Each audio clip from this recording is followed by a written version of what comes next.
الله صلى الله عليه وسلم. صباح وناكسن مالين وناكسن أنت هو مالين خير خبطة لا إذن كيس حركنا هو ضروري هايو مري هذا بناك سو مرينا يا رب شغلوها رحمنا ويرودي انت إن شاء الله. waxaan maanta halkan isugu wada galay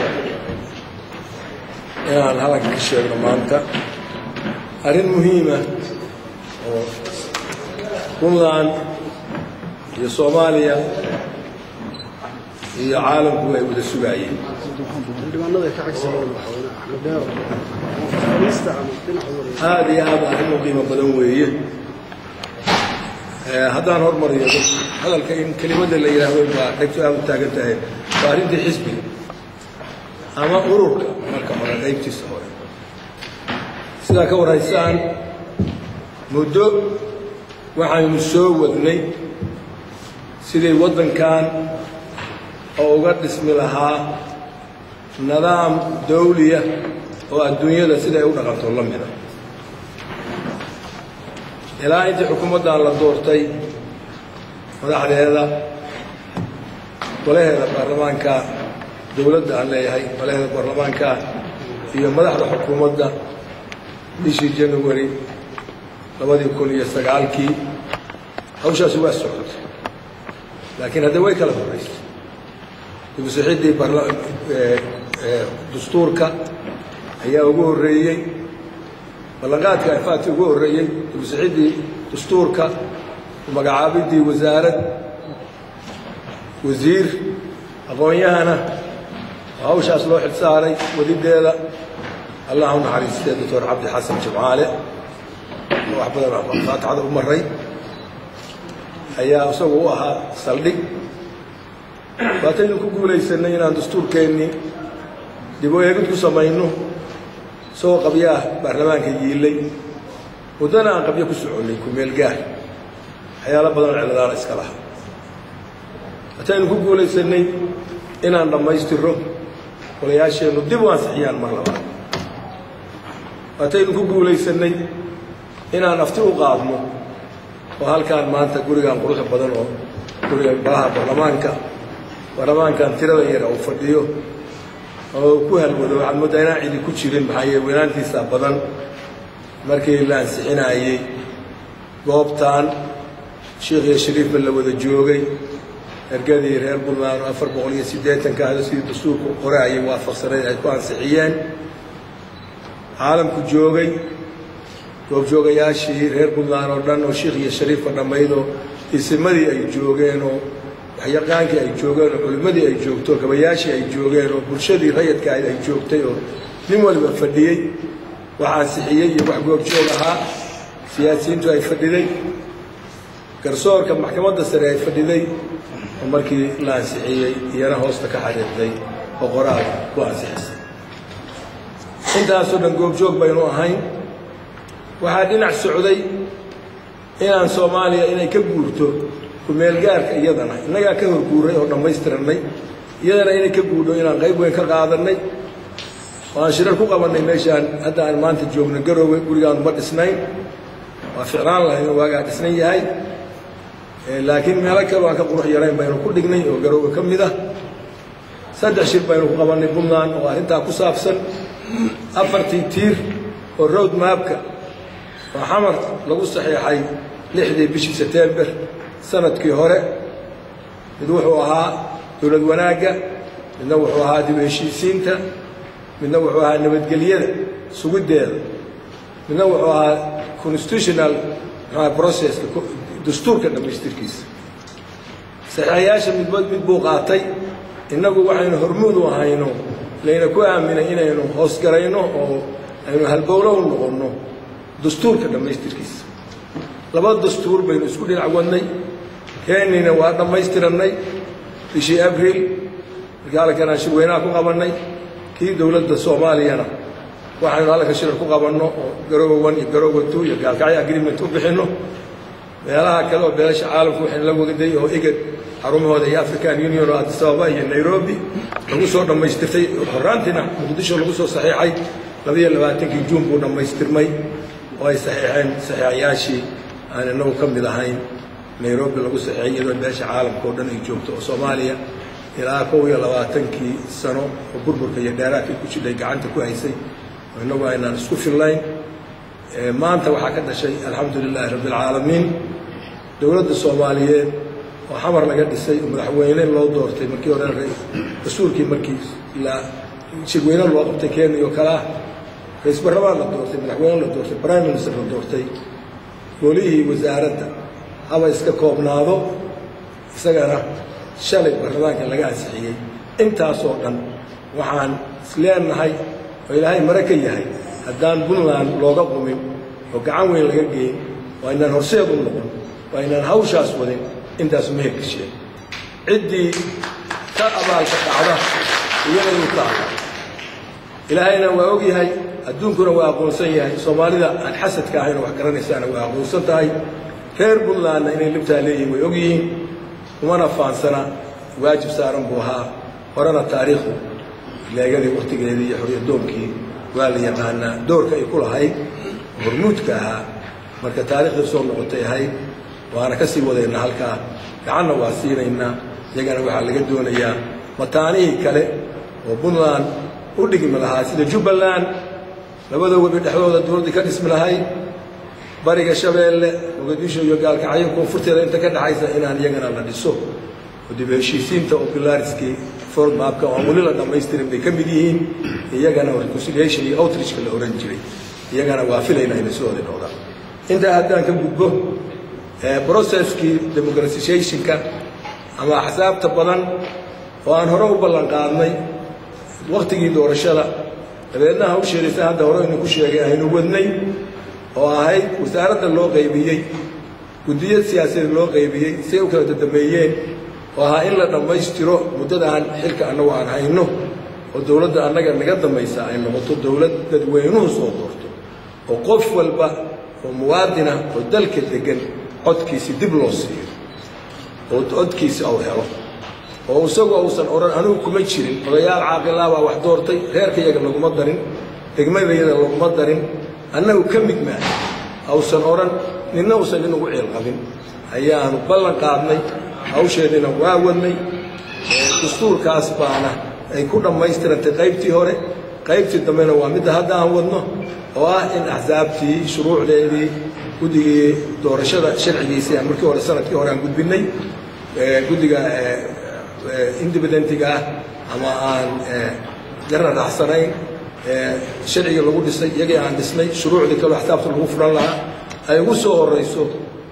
doorashooyinka golayaasha deegaanka oo markaas ururadu hadda la dhisaayo ay u isbedeli doonaan axsaab saddex xisbi oo ugu badanna doorashadaas ka qayb gala wax ka helaana ay noqon doonaan saddex xisbi oo Puntland u talin doonta mustaqbalka arrintaas qaybta aynu kaga lahay annagoo wadna waxaa la soo gaaray waqtigii axsaabtii marka la furi lahaa axsaabtii in la furay shuruucdii aanu dejinnay xagga xukuumadda xisbul xaakimka kuma adkayn waxaad moodaa in xoogaa la adkeeyey hadalla inay ka yimaadeen wax kasta oo bini aadam sameeyo ma dhammaystira wax dhammaystiran qur-aanka baanu aragnay ilaahay soo dejiyo munazalka ah oo aan weligiis isaga dib loogu noqon shakina la gelin xataa xadiista qaar baa laga shakiyaa wax la yidhahda kan maaha mid saxiixa saxiix iyo mid shaki ku jiraa la yidhahda waa kuwii nebiga laga weriyey marka ilaahay qur-aankiisa keliya saxa annaga waxaan qorrana sax maaha xoogaa adaygaa ka yimi dad iyagu si xun wax u sheega oo iyagu aan doonayn in nidaamkan xisaabta badan oo dadku awood u soo noqoto inay madaxdooda doortaan diidan oo u badan dadaan qiimo siyaasadeed dalka ku lahayn noocyo kale oo mujtamaca waa iska noocyo badan yahay haddaan waxba kusii dheeraanayn ay ka mid yihiin iyo maquustayaal kale ay ku jiraan ayaa cillado u yeelay cilladihiina waataan ka saarnay guddiga doorashadu waa arkeen way garowsadeen cilladaha waa soo jeediyeen walaa xukuumaddu waa soo gudbiyey idinkuna waa ansixiseen oo waan haynaa sharcigii waa ka faylka ku jira haddii intaa dhammaatay si dadka raba niyada san oo doonaya axsaabta inay furtaan oo annagu mucaaradka waxaan rabnaa axsaabta inuu ka bilaabno waddanaan mucaarad saxa lahayna waddan maaha laakiin mucaarad waa inuu yahay mid dariiqa sharcigaa waafaqsan mid eetikada waxa la yidhaahdo leh xuduud aan la dhaafi karin anshax hadduu wax sheegaayo si edab loogu sheega si sharcigu ogolyaha u sheega dal burburin ayaan ku jirin cid ceebayn ayaan ku jirin in loo ogolaado inay axsaabtooda furtaan oo ay helaan platform ay ku hadlaan oo beri markii doorashada la gaalo baarlamaankan uu noqon doono mid axsaab kala gedisanay ay mid walba tabarteeda ay ku yeelato xildhibaano fadhiista markaasna la doorto madaxdii dalka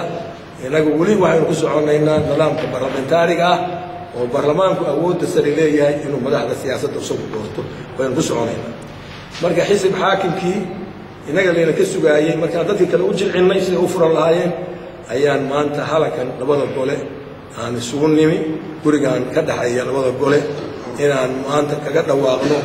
ururkii siyaasadeed ee xisbil xaakimka ahaa oo dowladdu yeelan lahayd baan rabaa kaga dhawaaqno maanta haddii ilaahay maanta oo maalin khayra waxaan hadalka qayb u dhaafayaa guddigii loo qaybiyo isku dhafka ahaa oo xukuumadda iyo ka koobnaa iyo baarlamaanka oo wax walba lagama wada shaqayn karin arrinta ka soo shaqeeyey iyo sarkaal la socda oo isagoo ahaa xogeynta guud oo gacanta ku hayay marka hawshaas wixii laga soo jeediyey oo golaha wasaaradda laftigiisu oo aqbalay aan uga soo sheegnay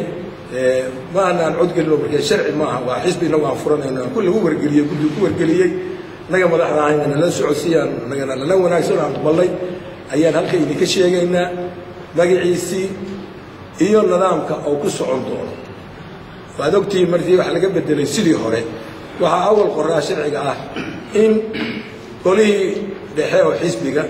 iyo guddigii fulinka kulli lagu keeno markii la registraaraynayo oo guddiga doorashooyinka loo geynayo haddii golo dhexe lama samayn karo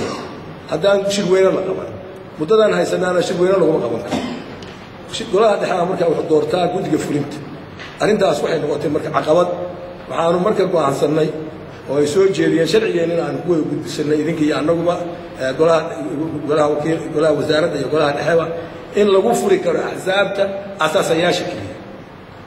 mar haddii asaasayaasha lagu furo howlwadeennaha jira asaasayaasha magacooda hawsha ku furaaya notaayada geynaya soo diyaar garanaya magacyadii asaasayaasha geynaya dabadeedna registrationkii geyn doona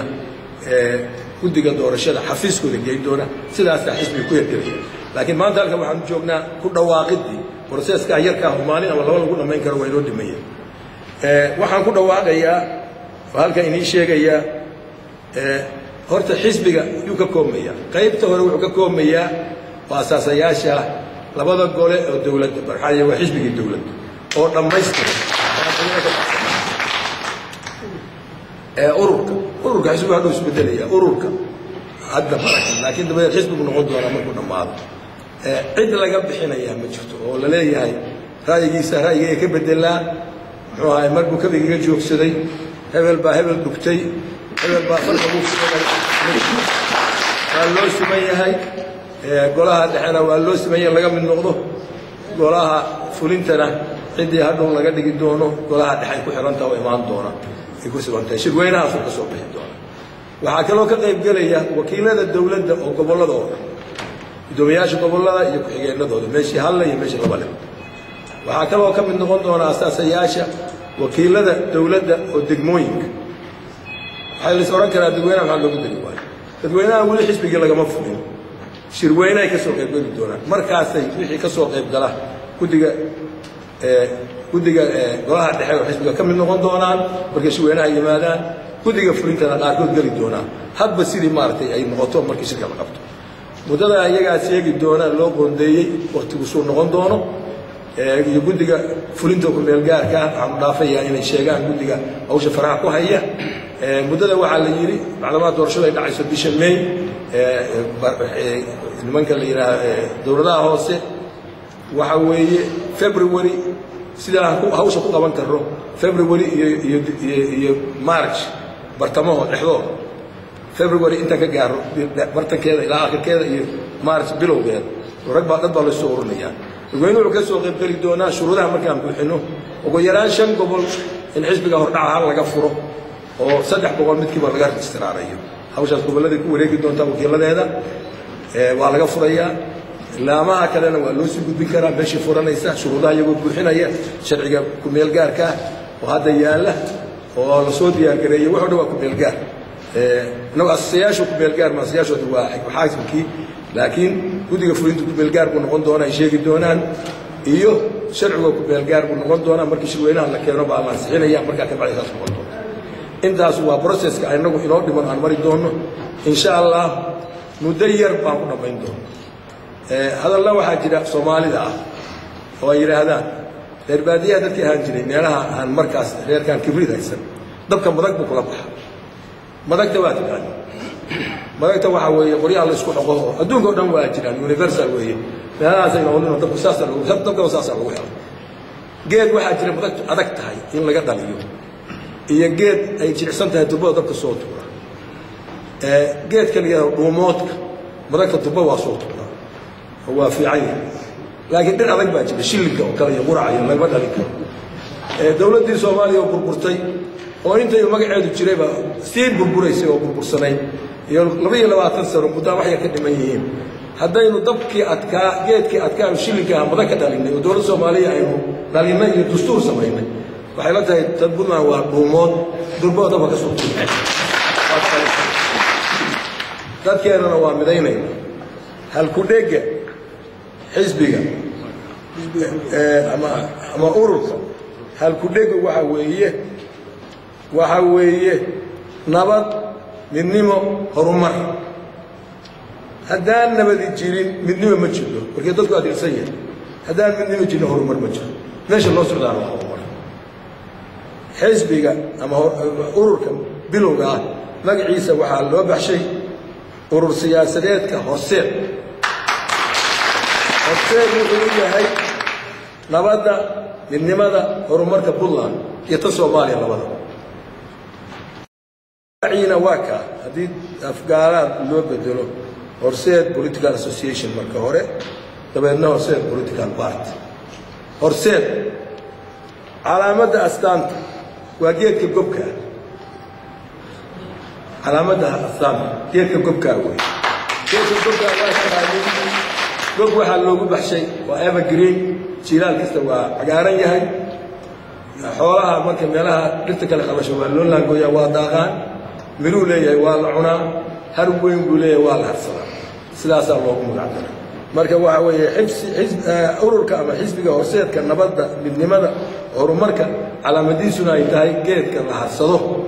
calankiisuna uu yahay cadaan iyo cagaar cadaanku waa nabad cagaarkuna waa barwaaq iyo horumar laga fikiray weeye rag khubaraba arintaas u khilaa weeye dama khilaawani raahno aad uga fikiray halkaas lagu furo haddana sida ay hawsh u soconayso oo loo qabanayo waxaan ku wareejinayaa gudiga intaasoo bishaaraha baan inii keennay aad baan ugu mahadsantihiin dhegaysiga wanaagsan waxaana ku dhawaaqnay maanta oo talaadaha 14 November maalinta Allah ka dhigo taariikhda maalinta Allah ka dhigo هذا 400 على الله inuu ka dhigo waxa weeye maalintii asaaska ku dhawaaqida xisbiga ururka ama xisbiga xisbigu noqon doona xisbiga xaakimka dowladda Puntland waxaan aaminsanahay cid walba inuu ku farxayso oo maanta Puntland degan iyo Soomaalida horumarka iyo wanaagga jecel inay ka aad baan idinka mahadcelinayaa